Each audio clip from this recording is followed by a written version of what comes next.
रुपए देंगे। तुम ऐसा क्यों समझते हो कि देश की जनता इतनी कृपण है और बड़ी उधार है, अपना खाना भी खिलता देती है, अपना सामान भी दे देती है, और ये दोनों जन भूखी रह जाए और खाना कुछ न मिले उसके चेहरे पर कोई फिक्र नहीं। इसलिए सब लोग होश में आ जाओ, ये देश खुल गया है, हीरे जवाहरात सब प्रकट होंगे। ये नेपाल में इतना धन आपने जमा कर दिया, बैंकों में अगर यही बात का 22 मुल्कों को छोड़ दीजिए, यही नेपाल जो किनारे पर है, अगर इसी का तुम्हारा जमा किया हुआ जो यहाँ का धन वहां जमा कर दिया वही सब चला है, तो जितना भी विश्व का कर्जा है ये सब में ब्याज के माफ हो जाएगा। और बाकी 21 मुल्क बचेंगे, वो तो अगर उनमें से अगर 50 आदमियों का भी जो एक मुल्क में जमा है वो और उसमें 50 का भी धन चला है, तो आप क्या समझते हैं? आपको 40 साल की सब योजनाएं पूरी हो जाएगी, इतना एक एक आदमी ने धन जमा किया। ये आज का कार्यक्रम इस विशाल जनसमूह के सामने, इस प्रजा और जनता के सामने, हिंदू मुसलमान सिख ईसाई के सामने, मेरी तरफ घूम जाओ, सीधे घूमो, इनको देखिए, ये लोगों को देखिए। पहले हमारे जितने भी मुसलमान भाई ये आए हुए इनको सीधा करो।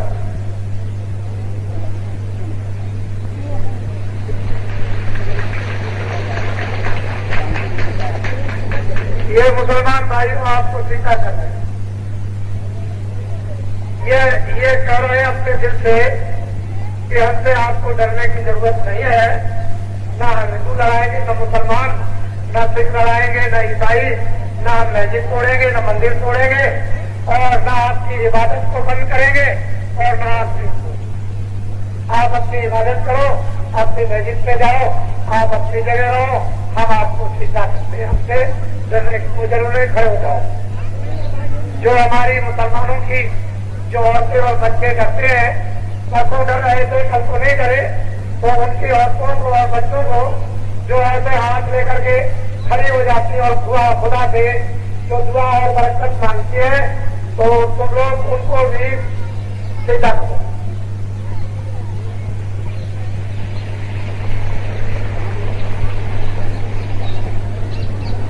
ये सिर्फ ये कह रहे हैं कि हमसे आपको डरने की जरूरत नहीं, हम आपकी कोई बेइज्जती नहीं करेंगे। जैसे हमारे घर में बहू बेटी है, वैसे आपकी बहू बेटी, सीधे हो जाओ। हमारे जितने भी ये बैठे हुए हैं सब, ये सिख और हिंदू, इन सबको प्रणाम करो।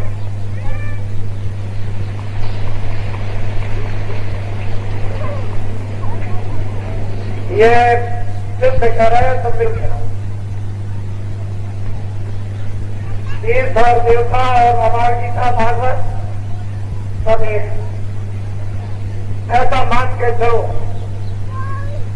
कि सब अपने धर्म पर खड़े हो जाओ, मेरी तरफ घूम जाओ, फिर सामने घूमो। हमारे जो छात्र हैं, विद्यार्थी, उनको भी आप प्रणाम करो। आए विद्यार्थियों, ये हृदय से कह रहे हैं कि अपने अपने स्कूलों में विद्या अध्ययन करो।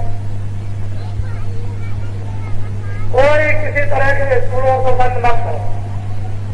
पूरा समय जो माँ बाप ने आपको विद्या के लिए दिया है और मेहनत और मशक्कत करके आपको पढ़ा रहे हैं, आप इलाहाबाद, गोरखपुर, लखनऊ, दिल्ली जाकर कहीं भी स्कूल को बंद मत करो, किसी तरह का भी पूरी विद्या अध्ययन करो।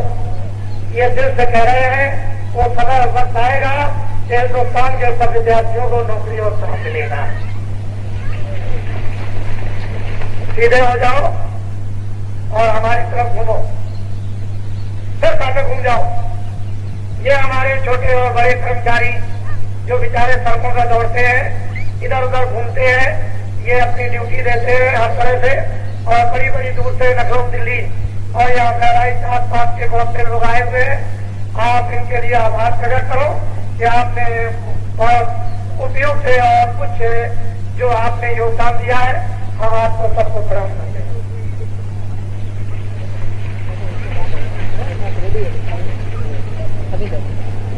ये अपना आवाज प्रकट करते हैं, खड़े हो जाओ। फिर ये जितना भी आगे पीछे मेरी तरफ घूम जाओ, फिर सामने घूम जाओ और सबको ये जितने लोग खड़े और बैठे हैं, हिंदू मुसलमान सिख ईसाई छोटे बड़े अनपढ़ जितने कामगार जितने भी हैं, इन सबको सामूहिक प्रणाम करो। ये दिल से ये कह रहे हैं, ये सब लोग मिलजुल करके हो, एक दूसरे के काम आओ और सब में आपस में गांव का एक मोहब्बत और प्यार होना चाहिए और किसी को कोई झूठी गवाही या झूठे मुकदमे नहीं चलाना चाहिए।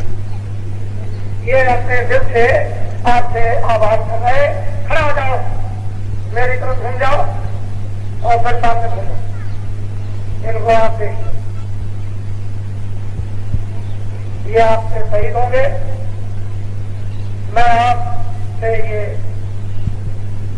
अपील करता हूं कि यदि आपने थोड़े ही समय में यदि आपने इनको अवसर दे दिया, अपना सहयोग इनको दे दिया, अपनी बुद्धि का अगलगा, तो दिल्ली की पार्लियामेंट दिल्ली से उठ जाएगी और जंगल में आकर के फूस की और घास की पार्लियामेंट बन जाएगी, जिसमें कोई खर्चा नहीं होगा। अभी तो पार्लियामेंट में 1 मिनट में 1 लाख और 60 मिनट में 5 लाख और 8 घंटे में 5 करोड़ रोज का खर्चा होता है।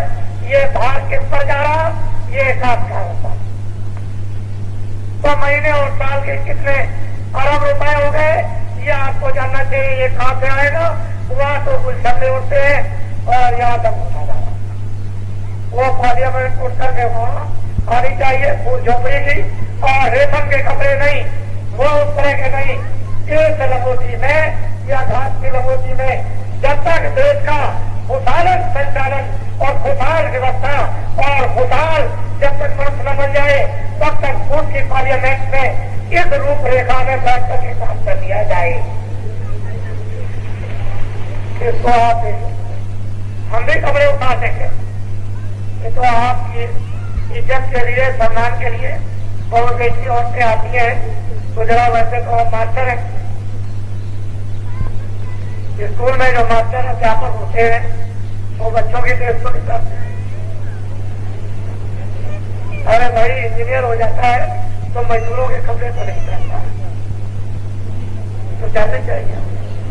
तो मुझे ऐसे समझ लीजिए थोड़ी देर के, वैसे तो मैं भी इसमें नहीं जाऊंगा, पहले तो मैं भी ऐसे ही रहता था।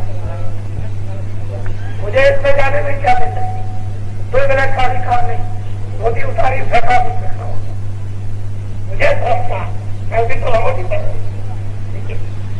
मैं भी नीचे लंगोटी पहन, कोई चल नहीं।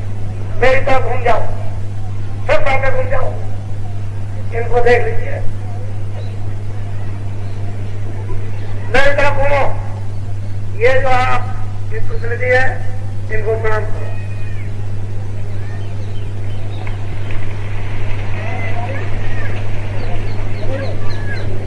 सीधे खड़े हो जाओ और सीधे चले जाओ। समझ लीजिए, ये आपके 3 दिन आपको पूरे दिए गए और जो देवलखा गांव है उसमें प्रातः काल में सुबह जाऊंगा। गांव वासियों, तुम्हारे गांव में देवलखा में सुबह में आऊंगा। आपके गांव में भी मुझे हाजिरी देनी है। अब यह है कि आप लोग जल्दी करो, देर करने की जरूरत नहीं है। अपने अपने मामूली साधारण जो प्रस्ताव है उस गांव गांव में सभा करके अपनी अपनी तकलीफें पूरी 2-2, 4-4 घंटे बयान और वर्णन करो और प्रस्ताव पास करो और मुझे पकड़ा दो। बस तुमको मुझे पकड़ाना बस, और कुछ नहीं करना। फिर मैं तुम्हारे प्रस्ताव को क्या करूंगा वो तो आप मेरे ऊपर छोड़ दीजिए, लेकिन प्रस्ताव तुमको पास करके मुझे देना पड़ेगा। सब लोग जल्दी जाओ बच्चों, अब ये बताओ, हमने कुछ बुरा तो नहीं कहा? नहीं। बोलो, जितने भी हमारे आए हुए हिंदू मुसलमान सिख ईसाई, कुछ बुरा तो नहीं कहा? नहीं। ये बताइए, हमने किसी की कोई आलोचना तो नहीं की है? नहीं। वैसे मेरी बात किसी की समझ में ना आए, चलिए तो समय आपका आने से बात आप भी बात के आगे बोलो। जय गुरुदेव, जय गुरुदेव, जय गुरुदेव, जय गुरुदेव, जय गुरुदेव, जय गुरुदेव। आप सब लोग मेरे साथ जाएंगे नहीं, मेरे ही साथ खड़े होते।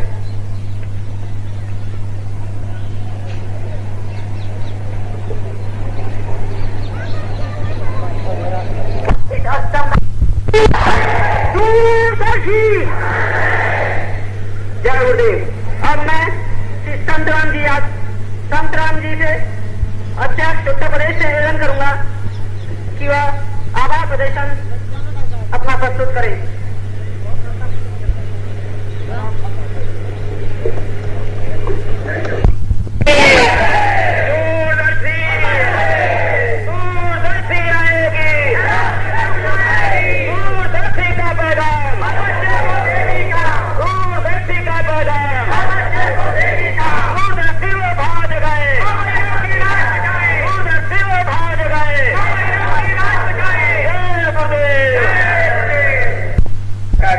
से मुक्त करने और सुविधाएं प्रदान करने की दूरदर्शी नीतियों की पुनर्पुष्टिका ये प्रस्ताव है। प्रस्ताव इस प्रकार है। दूरदर्शी अपनी पूर्व घोषित नीतियों की पुष्टि करते हुए ये प्रस्ताव पारित करती है कि देश में किसी भी काली पूंजी सेठ साहूकारों, व्यापारियों अथवा उद्योगपतियों या कर्मचारी अधिकारियों के पास है, उसकी कोई तलाशी नहीं ली जाएगी, नहीं उस पर कोई जुर्म अपराध लगाया जाएगा और नहीं उस पर किसी प्रकार का टैक्स लिया जाएगा। संपूर्ण काला धन 100 वर्षों के लिए कानून बनाकर सफेद कर दिया जाएगा। लाइसेंस से उत्पन्न होने वाली दिक्कतों के ध्यान में रखते हुए यह भी पुष्टि की जाती है कि लाइसेंस प्रणाली को खत्म कर दिया जाएगा। अस्त्र शस्त्र व धार का उत्पादन करने वाले कारखानों पर सरकारी नियंत्रण होगा। शेष सभी कारखानों को सरकारी नियंत्रण से मुक्त कर दिया जाएगा। कारखाना लगाने व बेचने का स्वतंत्र अधिकार होगा। 1 लाख आमदनी पर मात्र 1000 इंक्रीमेंट कर देना पड़ेगा। यह सभी काम दूरदर्शी 3 महीने में पूरा करने का वायदा करती है। बशर्ते सेठ साहूकार, व्यापारी, उद्योगपति एक बार मिलकर दूरदर्शी का साथ दे दें। यह प्रस्ताव आप मंजूर करते हैं?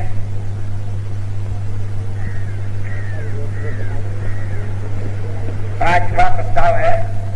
देश के छात्रों की जनशक्ति को राजनैतिक शोषण से खत्म करने व उनकी विशाल जनशक्ति के उपयोग पर विचार।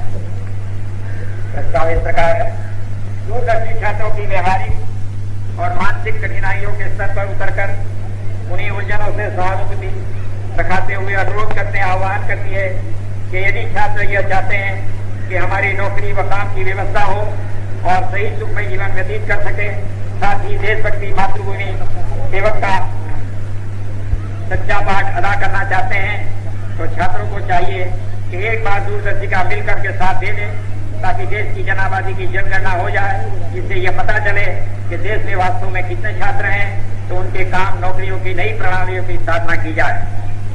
दूरदर्शी की भावना है कि देश के छात्रों की जनशक्ति व ज्ञान तथा विवेक का उपयोग देश के विकास व नव निर्माण के लिए सही रूप में हो जाए।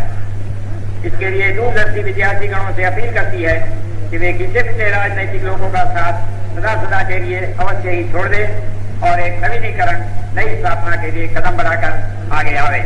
ये प्रस्ताव आप मंजूर करते हैं?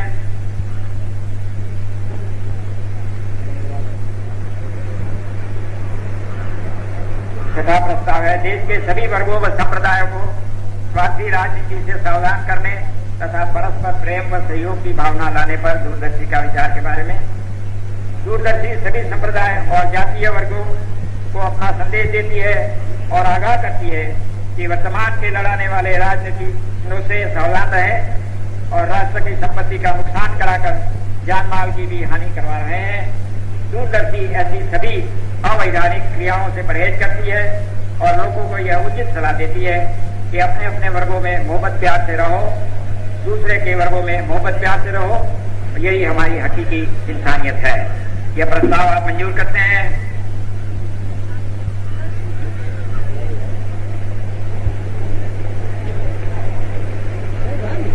सातवां प्रस्ताव, देश में व्याप्त सूखा व बाढ़ की दैवीय आपदाओं पर विचार एवं सहानुभूति। यह सर्वविदित है कि इस समय सारे देश में भीषण सूखा व बाढ़ से बहुत से प्रदेशों में अकाल की स्थिति पैदा हो गई है। पशुओं के चारे की भी गंभीर समस्या है। इन दैवीय आपदाओं से पीड़ित देश की समस्त जनता के साथ दूरदर्शी गहरी सहानुभूति व्यक्त करती है तथा यह अपील करती है कि परस्पर सहयोग से इस समस्या का समाधान करें। दूरदर्शी यह भी गंभीरता से विचार करती है कि दैवीय आपदा इस शासन में क्यों आ रही है तथा जनता को सहयोग करने के नाम पर शासन यह सहानुभूति प्राप्त करने की कोशिश क्यों करती है कि इससे हमने किया और इसका राजनीतिक लाभ उनको मिलना चाहिए। दूरदर्शी ईश्वरवादी संगठन है, वह इस निष्कर्ष पर पहुंची है कि यही शासकों के ही पाप के कारण प्रकृति नाराज है। समर्थन देने के कारण उसका फल जनता भी भोग रही है। दूरदर्शी आम जनता को ईश्वरवादी बनाकर नेक काम की प्रेरणा देगी तथा प्रकृति के अनुकूल कराएगी। दूरदर्शी का पूरा विश्वास है कि अच्छी व्यवस्था लागू होने पर प्रकृति जनता को अपनी सुविधाओं से भरपूर कर देगी। दूरदर्शी आम जनता को यह भी याद दिलाना चाहती है कि राजकोष का पैसा आम जनता का है, किसी पार्टी का या शासक का नहीं है। यह प्रस्ताव आपको मंजूर है? अब 3 प्रस्ताव और रह गए हैं। 8वां प्रस्ताव यह है, दूरदर्शी संगठन को देशव्यापी बनाने तथा और अधिक सक्रिय करने पर भावी कार्यक्रम का निर्धारण व विचार। वर्ष 1986 तथा 87 में काफिला यात्राओं तथा प्रचार टोलियों के माध्यम से देश के 18 राज्यों में दूरदर्शी की गतिविधियों का विस्तार हुआ। दूरदर्शी के इस महाअधिवेशन में यह निर्णय लिया गया कि प्रचार टोलियों व वक्ताओं को भेजकर तथा स्थानीय स्तर पर संगठन को सशक्त बनाकर आम जनता के हितों के वैचारिक क्रांति के संदेश को सारे देश में शीघ्र प्रसारित किया जाएगा। दूरदर्शी का सदस्यता अभियान, समितियों का गठन व वैचारिक जागरण का कार्य निरंतर जारी रखने का भी निर्णय लिया गया है। विभिन्न प्रांतों में प्रांतीय सम्मेलनों का भी आयोजन किया जाएगा। ये प्रस्ताव आप मंजूर करते हैं?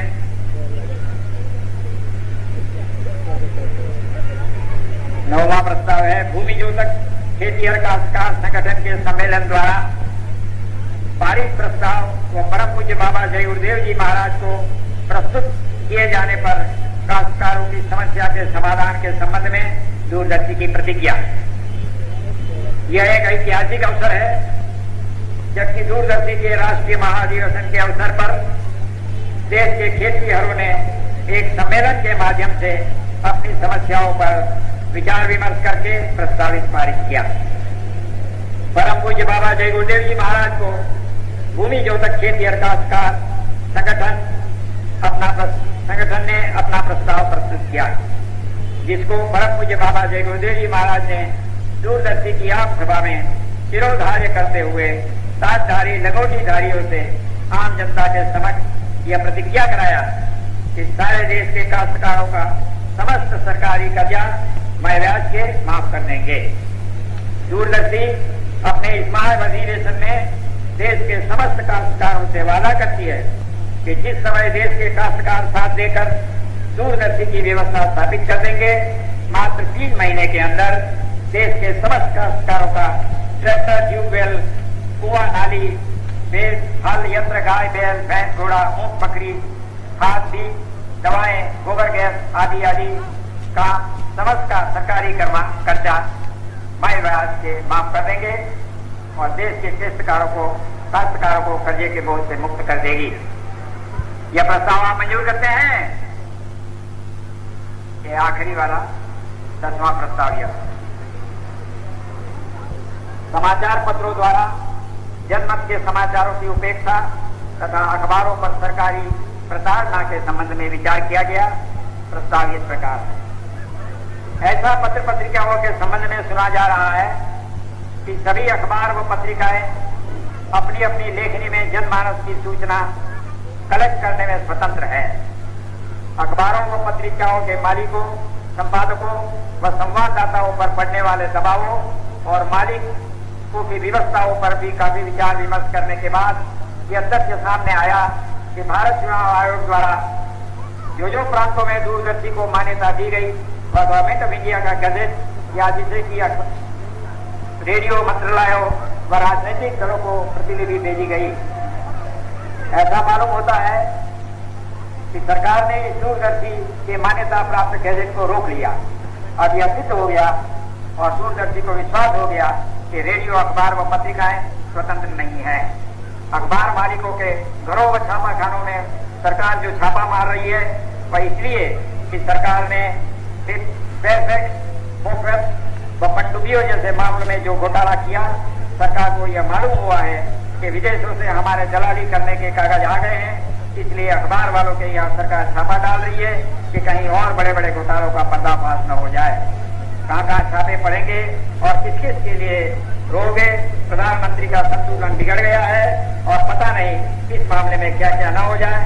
अखबारों पर सरकारी छापे का दूरदर्शी विरोध करती है। जय गुरुदेव। इस प्रस्ताव को आप मंजूर करते हैं? सारे 10 प्रस्ताव दूरदर्शी ने जो किए हैं वो आपने मंजूर किए, उसके लिए आपके हम बड़े बड़े आभारी हैं। दूरदर्शी प्रतिज्ञा करती है कि जो प्रस्ताव किए गए हैं प्रत्येक दूरदर्शी सदस्य इसको पूर्ण करने के लिए कटिबद्ध है और तत्पर है। जय गुरु।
लाओ ये कागज लाओ, चलो इनके ऊपर धरो, एक के ऊपर वहां नीचे जाओ, ऊपर धरो के साथ लादो इस पर।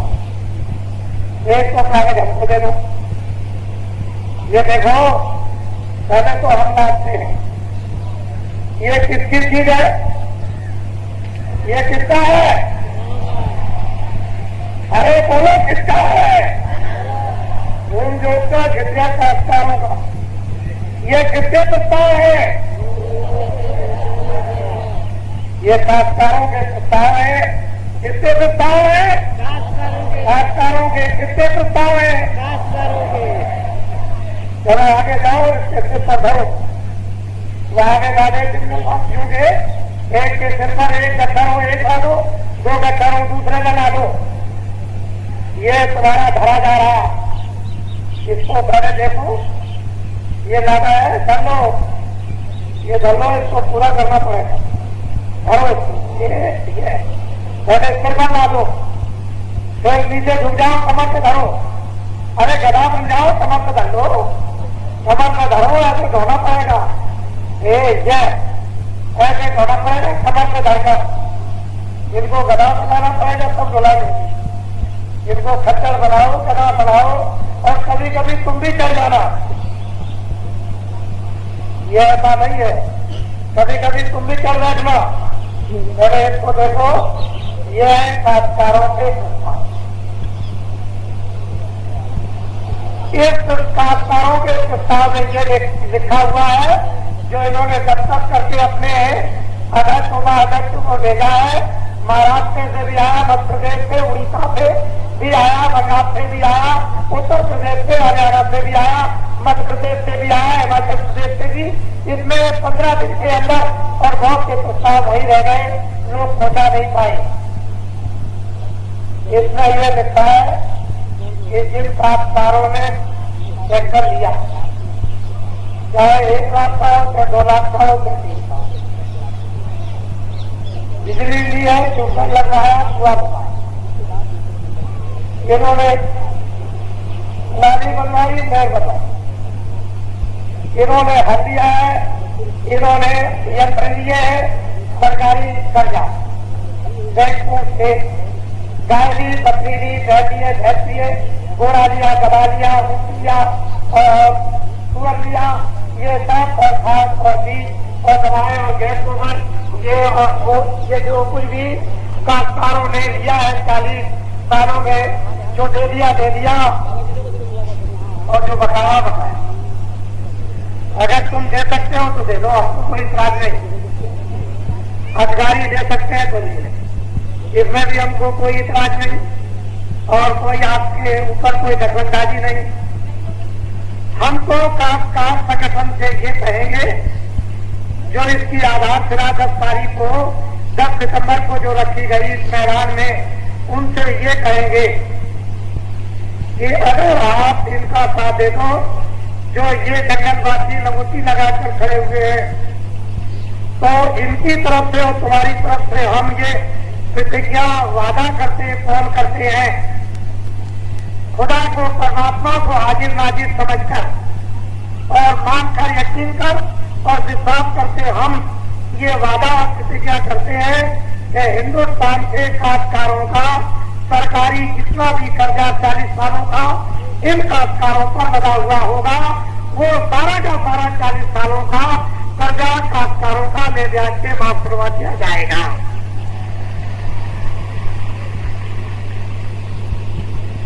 ये प्रतिज्ञा और वादा पहले हम कर रहे हैं, लेकिन हम कुछ नहीं करेंगे, पहले आप सब, हम तो मध्यस्थ रहेंगे।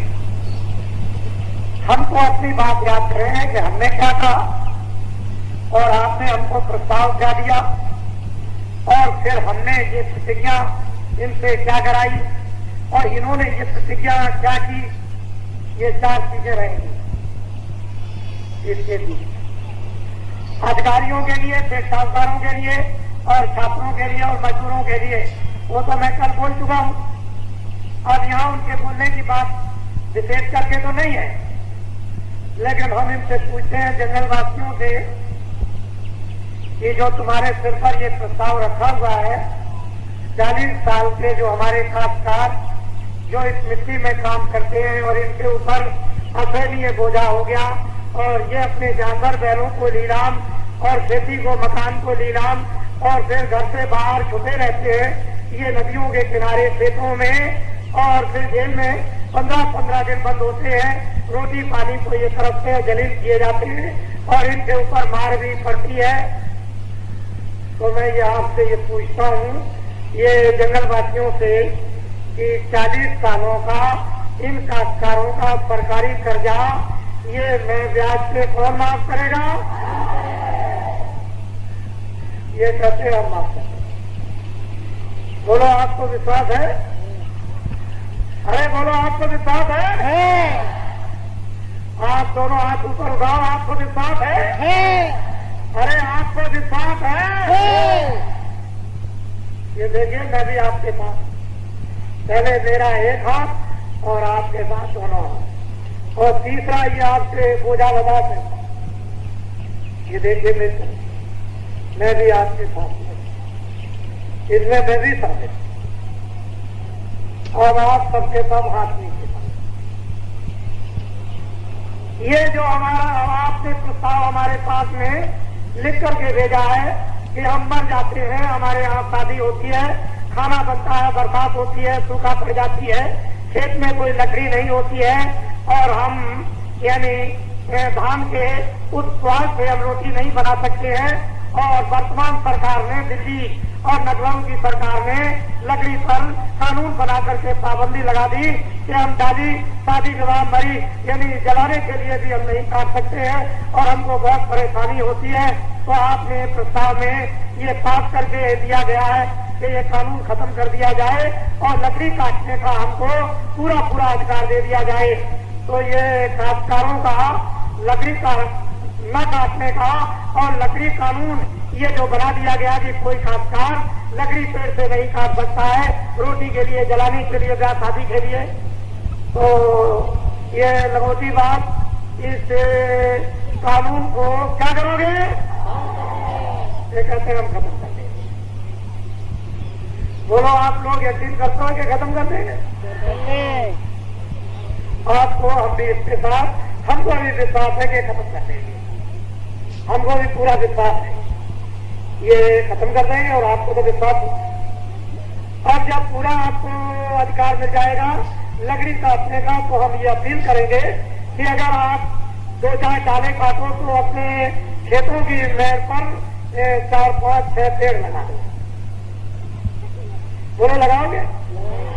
चाहे जिसके लगाओ तो लकड़ी भी मत, लेकिन ऐसे पेड़ लगाओ कि लकड़ी भी मिल जाए और कुछ फल फूल भी, कुछ जामुन है, कुछ आम है, कुछ ये है, कुछ खाने पीने वाले भी।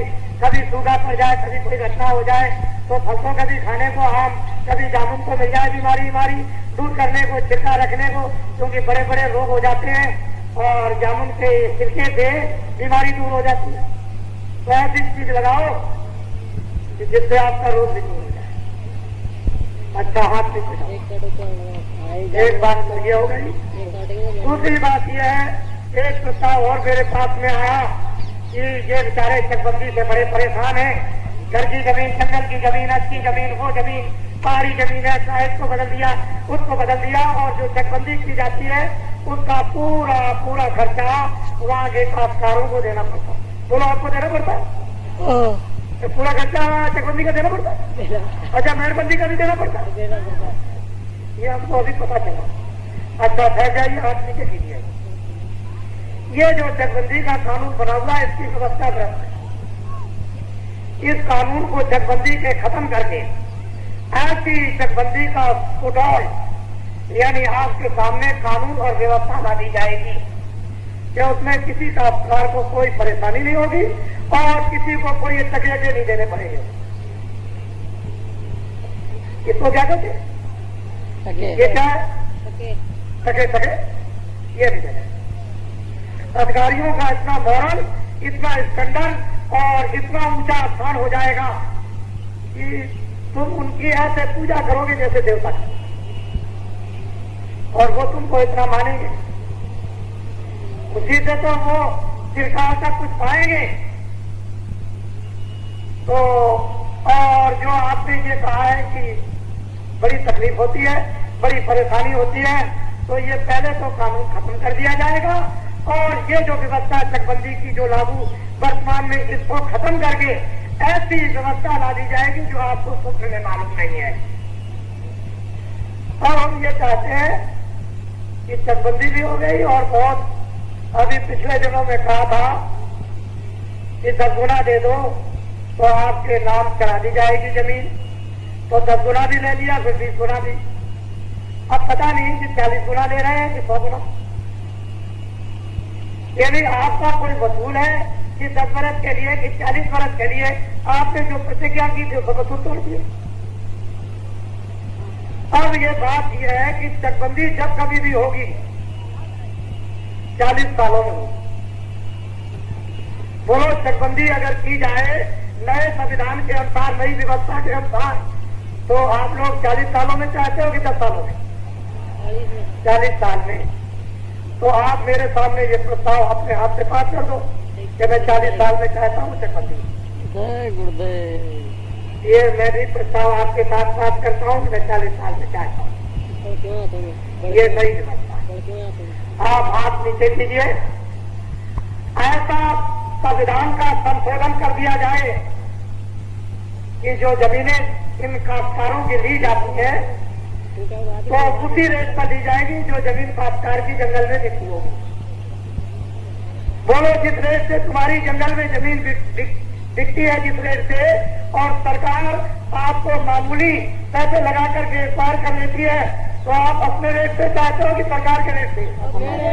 बस, तो ये प्रस्ताव मेरे सामने पास कर दो।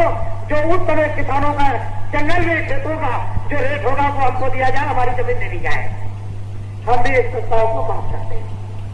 नीचे कीजिए आप। बड़े ध्यान से मेरी बातें को आप सुने और इसको समझेंगे बड़े ध्यान से। ये चकबंदी का 40 साल का कानून कौन बनाएगा? हम बनाएंगे। पहले देखो आप। अब ये बताओ कि शेख साहब जिनके घरों में रोज रोज आ रहा, अखबारों में, रेडियो पर छापा पड़ गया, अभी मैं उस दिन आ रहा था लखनऊ में, तो हमारे कर्मचारी अधिकारी बड़ी संख्या में खड़े हुए थे। तो मैंने कहा कि कोई मारपीट हो गई? कह लगे नहीं, मारपीट तो नहीं हो गई, छापे करके कुछ सामान आया है, उसकी सील मोहर तोड़ी जाएगी। शेख साहूकारों के यहाँ से सामान आया तो हम इनसे ये प्रतिज्ञा और वादा तो हम करते ही हैं, लेकिन इनसे कराते हैं शेख साहूकारों के घरों में और अधिकारियों के घरों में क्या छापा मारोगे? कहते हमने मारे। पहले समझ लीजिए आप। ये बताइए आप कि जो इनके साथ में काला धन है, इन शेख साहूकार अधिकारियों पर अपराध लगाओगे? क्या जुर्म लगाओगे? तो क्या काले धन पर टैक्स लोगे? कहते नहीं, न जुर्म लगाएंगे, न अपराध लगाएंगे, न काले धन पर टैक्स लेंगे। तो काले धन को क्या करोगे? अब एक बात तो तुम भूल गए, इन काश्तकारों का 40 सालों का सरकारी जो कर्जा इन पर लगा हुआ वो कै महीने में माफ कर दोगे? 3 महीने में। 3 महीने में कैसे माफ? अब आपको क्या चाहिए? अध्यादेश को तुरंत आदेश जारी हो जाएगा कि कोई वसूल नहीं करेगा, बस कागज बनाने में और तुमको पकड़ाने में 15-20 दिन लग जाए, 1 महीना लग जाए, बस नहीं देगा। 3 महीने का टाइम मांग लिया है, कागज बनने में कितनी देर लगेगी? बस सिर्फ आपके पास तक पहुंचाना है, वो उनको ऐलान कर दिया जाएगा, अपना अपना कागज ले जाओ। मोहर लगा हुआ कागज और ये उसमें लिखा रहेगा कि आज की तारीख तक 40 सालों का कोई भी किसी तरह का सरकारी खर्चा तुम्हारे ऊपर में नहीं रहा। अच्छा, ये बताओ आप, ये बेचारे बड़े परेशान हैं, इनको लाइसेंस लेना पड़ता है, 5-5 लाख शेख साहूकार उद्योगपतियों को दबा करके इनको रिश्वत देनी पड़ती है। ये बड़े परेशान होते हैं, कारखाने बंद, दुकानें बंद, घर बंद होता है, फिर तलाशी ली जाती है, जेल में पहुंचाया जाता है। तो इनके जो लाइसेंस जो लेते हैं दुकान और सामान और कारखानों को लगाने और बेचने के लिए, तो इन लाइसेंसों को क्या करोगे? कहते हैं हम सब खत्म कर दें। अब आपको और क्या झगड़ा चाहिए? इसमें तो कोई झगड़ा नहीं। फिर मैं आपकी तरफ से वादा करता हूँ कि आपको अधिकार दे दिया जाएगा, यानी स्वतंत्र कारखाना लगाने का। कोई सरकारी बंधन होगा ही नहीं, आप खुद कारखाना लगाइए, खूब उत्पादन कीजिए जो चाहे। लेकिन हाँ, ये जरूर है कि कभी आपने स्वप्न में, ख्वाब में भी ये ख्याल नहीं किया होगा कि हिंदुस्तान में उत्पादन कर इतना कम से कम लगेगा कि हिंदुस्तान के विद्वानों का होश हो जाएगा। इतना कम उत्पादन कर, बढ़ने की बात तो खत्म कीजिए कि बढ़ना नाम किसका? उत्पादन कर इतना कम से कम जो तुमने कभी स्वप्न में भी ये ख्याल नहीं किया होगा। अरे ऐसा भी कभी हो सकता है कि इस मिट्टी को तो झाड़ करके हम रोज यानी बाल उस कटे में फेंक देते हैं। इतना ऐसा उत्पादन कर और जब काले धन पर कोई टैक्स नहीं लगेगा, सफेद हो जाएगा। उस सफेद धन पर जो काला धन सफेद होगा उससे व्यापार करोगे, उससे आम लोगों के लिए ये रहेगा कि 1 लाख कमाओ 15,000 जमा करो, 50,000 कमाओ 15,000 का आधा जमा करो, 25,000 उसका आधा जमा कर दो, 12,000 उसका। ठीक है, क्या आपको तकलीफ, क्या परेशानी? इसके लिए तो ये देश चलाना और ये तो आपका दायित्व और गौरव। बड़े ध्यान से मेरी बात सुनिए। अधिकारियों और कर्मचारियों के लिए जो इन पर मुसीबत और संकट है और इनको बदनाम किया जा रहा है, इनकी तकलीफों को दूर करने के लिए जाओ, वो बोझा उठा जाओ। वहां एक आदमी जाओ, बोझा उठा जाओ, सीधे हो जाओ, सीधे। हम तो भूल गए, तुम्हारी समझ टेढ़ी हो गई होगी। खैर कोई बात नहीं, इनके लिए तो परिश्रम करना ही पड़ेगा, कोई ऐसा नहीं है। ये हमारे आशा लगा करके कर्मचारी, अधिकारी, छोटे बड़े, अध्यापक ये तमाम खड़े हुए हैं। ये सोचते हैं कि बाबा जी ने हमारे लिए तो कुछ कहा नहीं। तो पुलिस का सिपाही और फौज का सिपाही, प्राइमरी स्कूल का अध्यापक, दफ्तर का छोटा कर्मचारी इस महंगाई में पितराहट हो रहा, चिल्ला रहा। हम उसको ये थोड़ी कर सकते हैं, वो दोषी है, हरगिज नहीं कर सकते। जब पेट के लिए कुछ नहीं रहेगा बच्चों के लिए, तो उसे तो अपना पेट भरना ही पड़ेगा, तो उसका दोस्त तो कुछ नहीं। ये तो घर वाले को, हेड को, जो घर का मालिक, उसे समझना है कि जब बच्चों को खाना नहीं देगा तो घर में से सामान चोरी की जाएगी, तो बच्चों का थोड़ी दोष है, तो उनको खाना तो चोरी करेंगे। तो इन लोगों को, जो छोटे कर्मचारी हैं, इनको 2,103 रुपए मासिक वेतन कौन देगा? और महंगाई टैक्सों को कौन रोकेगा?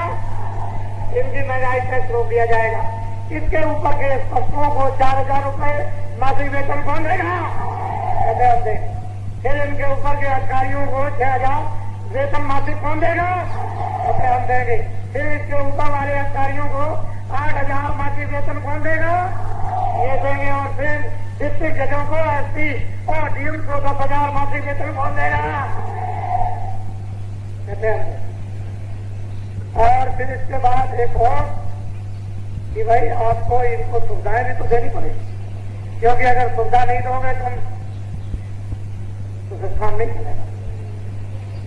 सुविधाएं इनको देनी पड़ेगी। इतनी सुविधाएं इनको प्राप्त हो जानी चाहिए कि जिससे इनका वेतन लगभग बच जाए। तो न्याय भी मिलेगा, रक्षा भी होगी, देखभाल भी होगी, फिर ईमानदारी और मेहनत भी आएगी। ये सब कुछ आ जाएगा, आदमी बन जाएंगे, इंसान बन जाएंगे, सब कुछ हो जाएगा। तुमको देखेंगे, तुम्हारी सेवा करेंगे, तुम उनका सम्मान करोगे। लेकिन अगर नहीं दोगे तो हमारे छात्र जो है 2 अरब की आबादी में, बच्चों तुमको तो नौकरी मिलने वाली है नहीं, क्योंकि जो दिल्ली से नगाड़ा बज रहा है झूठ का, तो रेडियो अखबार पर यह कहा गया है कि 80 करोड़ की आबादी है और बाबा जी कितने वर्षों से चिल्ला रहे कि 2 अरब की आबादी हो गई। तो 80 करोड़ का बजट बनेगा और 2 अरब की आबादी होगी, नौकरी बच्चों को, मजदूरों को, और फिर किस तरह से इसकी व्यवस्था होगी ना। अगर 2 अरब का बजट बना दिया जाए तो मुमकिन भी है। वो दिल्ली वाले कर नहीं सकते, कह नहीं सकते हैं, वो तो उनको तो ये सब जो है झूठ और धोखे के काम करने हैं, इसलिए वो क्यों बोलेंगे 2 अरब की आबादी। पहला काम देश में ये होगा कि जन संग्रह। कितने लोग देश में इस समय हैं, कितने मरते, कितने जन्मते और कितने मौजूद हैं। अगर देश में जन संग्रह 3 महीने के अंदर होकर के और कागजों पर आ जाता और जगह जगह गांव गांव उसके वोट लग जाते हैं तो सारी समस्या का समाधान हो जाएगा। तुम विद्यार्थियों छात्रों ये सोचो कि जब काली पूंजी काला धन बिना अपराध और बिना जुर्म और बिना टैक्स सबका पद एक तरफ से सफेद कर दिया जाए, लैसन कदम करके इनको शेख साहूकारों को अन्य लोगों को पूरा छोटा बड़ा कारखाना लगाने का अधिकार दे दिया जाए, तो आदमियों की जरूरत तो पड़ेगी ही, क्योंकि वो पूंजी एकदम आ जाएगी, एकदम बाहर आएगी। जो जमीन में सोना चांदी हीरे जवाहरात ये कोई व्यापारी और शेख साहूकार रखने वाला तो नहीं, पूंजी को बाहर जाएगा। एकदम पूंजी खुलकर निर्भय होकर के बाहर आ जाएगी तो आदमियों की जरूरत पड़ेगी, बच्चों की जरूरत, मजदूरों की जरूरत, पढ़े लिखों की जरूरत, कामगारों की, होनहारों की और विज्ञानों की जरूरत जब पड़ेगी तो इनकी तिथियां किससे आ जाएगी? स्कूलों में, मिडिल में, इंटरमीडिएट में, ये आपके ये डिग्री कॉलेज, ये यूनिवर्सिटियों में इनके पोस्टकार्ड कितने पड़े रहेंगे। जल्दी जल्दी डिग्री लो और आ जाओ। एक भी छात्र कोई भी बेकार डिग्री लेकर घूमता हुआ ये कहता हुआ नजर नहीं आएगा कि हमारे पास डिग्री, हमको काम या नौकरी नहीं मिली। सारे हिंदुस्तान के छात्रों को काम और नौकरी सबको मिल जाएगी।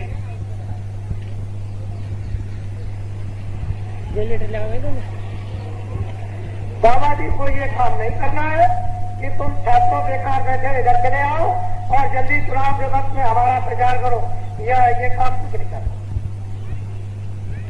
ये यहाँ काम लंगोटी नाच ये करने वाले नहीं। मैंने तो करोड़ों आदमियों को इस देश में तैयार कर दिया। अगर इस मैदान में जगह होती तो मैं आपको यहाँ पर कम से कम 50,000 लंगोटी बाजों को यहाँ खड़ा कर देता आपके सामने। और जब मैदान अब की बार जो तैयार होने जा रहा है उसमें आपको दिखाएंगे और आप देखेंगे उसमें ये दूरदर्शी कार्ड वालों का परिश्रम, ये योगदान इन काश्तकारों के साथ और ये काश्तकारों का इतिहास, ये भूम जोता इतिहास, ये काश्तकारों के संगठन का ये जो अधिवेशन जो होने जा रहा, जो आगे इनके काम का 5 और 6 नवंबर 1987 हरदोई में कहाँ होने जा रहा? हरदोई में। किन तारीखों में? 5 और 6 नवंबर 1987 इसी में होने जा रहा है। आप इसको नोट कर लो, 5 और 6 नवंबर 1987। अब हरदोई में जहाँ होने जा रहा वहाँ का डलोरा अपने आप मिल जाएगा। वो तो वहाँ जर्मन रोड पर है, पूछ रहे हैं भाई कहाँ पर हो रहा? पहले सीधे चले जाओ, वो पेपरगंज, उसके आगे इतने किलोमीटर पर देवलखा गाँव है, वहाँ तुमको यहीं पे आदमी मिलेंगे। सब पे बहुत भारी मचा होगा, बड़ी महफिल होगी। इधर से पूछ रहे लड़ाई से बात पर महफिल लगी हुई, बताने की कोई जरूरत। रास्ते में महफिल मिल जाएगी, ये सड़कों पर महफिल।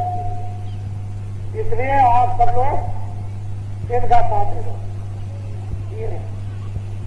जितने भी काश्तकार हिंदुस्तान के, हिंदू मुसलमान सिख ईसाई सब लोग एक बार जिस तरह से आजादी के वक्त में हिंदू मुसलमान और हिंदुस्तान के काश्तकारों ने एक देश को आजाद करने के लिए इन्होंने अपना पूरा योगदान दे दिया, इसी तरह से एक बार बाबा जी की अपील पर और प्रार्थना पर एक बार इन लंगोटी बाजों को अपना योगदान दे दो। ये हमारी अपनी प्रार्थना है। हमको आपके सामने रहेंगे और हमको अपने सामने परिवर्तन चाहते हैं। हमने अंग्रेजों का जमाना देखा, 30 साल, 17 देखा, 40 साल आजादी देगी, और हम कुछ और देखना चाहते हैं। और हम 8 घंटे तक बोलते रहे तो हमको कोई फर्क पड़ने वाला लगातार हमको ये जरूर है कि अगर हमारी जगह पर कोई दोस्त हो जाएगा और सब तुम उसको वहां ले जाओगे किसी वाले अस्पताल में, मुंबई वो अस्पताल में पहुंचा दोगे और सालों वहां खड़े रहोगे। अगर मेरा जैसा आपको कोई दम नहीं है, वो चाहते तो कुछ भी चिल्ला दो, लेकिन कोई दम वाली चीज नहीं है। यही से भाषण दे देना कि सूखा पड़ गया और बाढ़ आ गई और हम सब इंतजाम कर दिया और हम सूखा और बाढ़ से लड़ तो रहे और शराब पी ली और सब पैसा बढ़ गया, अनाज बढ़ गया, हेलीकॉप्टरों ने गिरा दिया और सब नाव पहुंच गई। अब गाड़ी चिल्ला रहे हैं, अरे भाई मुझे ही कुछ कर लेने दो। चले तुम चुप रहो, हमको नहीं ना सरकारों पर रेडियो अखबारों पर दस्तक दे दो। ये दस्तक के बातें हुए और चले जाइए वहाँ जहाँ बाढ़ आई हुई है, जहाँ सूखा पड़ा हुआ आ जाइए तो वहाँ सब मिल मिलेगा, दूध मिलेगा, अंडा खास कुछ शराब की ग्रुप में बच्ची जीते। अरे लड़ाई झगड़ा वहाँ आपस में हो रहा, वहाँ तूफान मचा हुआ कि हम कहीं राम को सिखा दिए उतार दिए जाए, वहाँ अपना इंतजाम अपनी मुट्ठी बैठाने में लगेंगे।